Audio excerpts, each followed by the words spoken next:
ପିତାମହ ଭୀଷ୍ମ ମହାଭାରତର ଶକ୍ତିଶାଳୀ ଯୋଦ୍ଧାମାନଙ୍କ ମଧ୍ୟରୁ ଜଣେ, ଯାହାକୁ ପରାସ୍ତ କରିବା ଦେବତାମାନଙ୍କ ପକ୍ଷରେ ମଧ୍ୟ ସମ୍ଭବ ନୁହେଁ। କିନ୍ତୁ ପିତାମହ ଭୀଷ୍ମ କିଏ? ତାଙ୍କ ପ୍ରକୃତ ନାମ କ'ଣ ଥିଲା? ତାଙ୍କ ଜନ୍ମ ରହସ୍ୟ କ'ଣ?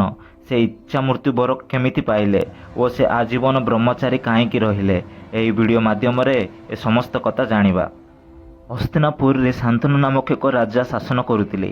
ସେହି ସମୟରେ ହସ୍ତିନାପୁର ସାରା ଭାରତ ବର୍ଷରେ ପ୍ରସିଦ୍ଧ ଥିଲା।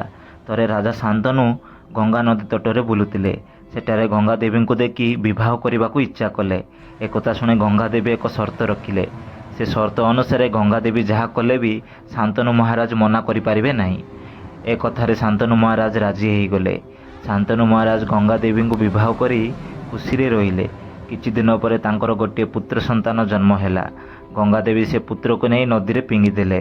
ଏହା ଦେଖି ଶାନ୍ତନୁ ମହାରାଜ ବହୁତ ମନ ଦୁଃଖ କଲେ, କିନ୍ତୁ କିଛି କହିପାରିଲେ ନାହିଁ।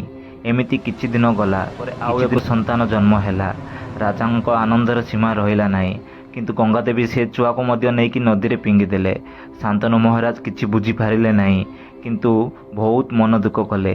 ଏହିପରି ଗଙ୍ଗା ଦେବୀ 7 ଜଣ ଛୁଆଙ୍କୁ ନଦୀରେ ଫିଙ୍ଗିଦେଲେ।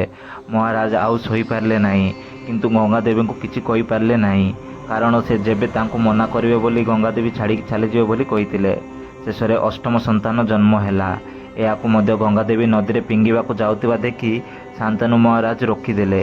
ଏହା ଦେଖି ଦେବୀ ଗଙ୍ଗା ରାଗିଗଲେ ଓ ପ୍ରତିଜ୍ଞା ଭାଙ୍ଗିଥିବାରୁ ସେ ପୁନଃ ନିଜ ଜାଗାକୁ ଫେରିଯିବେ ବୋଲି କହିଲେ। ଏହା ସହ ସେ ସମସ୍ତ ସନ୍ତାନକୁ ଗଙ୍ଗା ନଦୀରେ ଫିଙ୍ଗି ଦେଇ ସାପ ବିମୁକ୍ତ କରୁଥିଲେ ବୋଲି କହିଲେ, କାରଣ ସେମାନେ ଅଷ୍ଟବସୁ ନାମକ ଋଷି ଥିଲେ।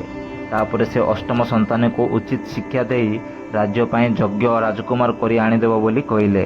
ଏହା ଶୁଣି ଶାନ୍ତନୁ ମହାରାଜ ବହୁତ ମନ ଦୁଃଖ କଲେ। ଅଷ୍ଟମ ସନ୍ତାନ ଜଣକ ଦେବବ୍ରତ ନାମରେ ପରିଚିତ ହେଲେ।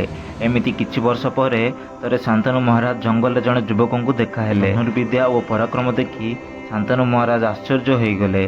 ଏତିକି ବେଳେ ଗଙ୍ଗା ଦେବୀ ଆସି ତାଙ୍କୁ ସବୁ କଥା କହିଲେ। ନିଜର ପୁତ୍ରକୁ ଦେଖି ଶାନ୍ତନୁ ମହାରାଜ ଖୁସି ହୋଇ ନିଜ ରାଜ୍ୟକୁ ନେଇଗଲେ। ଦିନେ ଦେବବ୍ରତ ଲକ୍ଷ୍ୟ କଲେ ଯେ ଶାନ୍ତନୁ ମହାରାଜ କିଛି ଦିନ ହେବ ରହୁଛନ୍ତି। ଏହାର କାରଣ ଜାଣି ସେ ମତ୍ସ୍ୟଦେଶ ଯାଇ ମତ୍ସ୍ୟ ରାଜାଙ୍କ ଝିଅ ସତ୍ୟବତୀଙ୍କୁ ପ୍ରାର୍ଥନା କଲେ ଯେ ସେ ଶାନ୍ତନୁ ମହାରାଜଙ୍କୁ ବିବାହ କରନ୍ତୁ। ଏକଥା ଶୁଣି ମତ୍ସ୍ୟରାଜ ଏକ ସର୍ତ୍ତ ରଖିଲେ, ଯଦି ସତ୍ୟବତୀଙ୍କ ସନ୍ତାନ ହସ୍ତିନାପୁରର ରାଜା ହେବ, ତେବେ ହିଁ ସତ୍ୟବତୀ ଶାନ୍ତନୁ ମହାରାଜଙ୍କୁ ବିବାହ କରିବେ। ଏକଥା ଶୁଣି ଦେବବ୍ରତ ଶପଥ କଲେ ଯେ ସେ କେବେ ବି ସିଂହାସନରେ ବସିବେ ନାହିଁ ଓ ସେ ବଞ୍ଚିଥିବା ଯାଏଁ ହସ୍ତିନାପୁର ଦାସ ହୋଇ ରହିବେ। ଏହାପରେ ସତ୍ୟବତୀ କହିଲେ ଯେ କାଳେ ଦେବବ୍ରତଙ୍କ ପୁତ୍ର ସିଂହାସନ ପାଇଁ ଭାଗ ମାଗିବ। ଏକଥା ଶୁଣି ଦେବବ୍ରତ ଭୀଷଣ ପ୍ରତିଜ୍ଞା କଲେ ଯେ ସେ କେବେ ବି ବିବାହ କରିବେ ନାହିଁ କିମ୍ବା ସ୍ତ୍ରୀକୁ ସ୍ପର୍ଶ କରିବେ ନାହିଁ।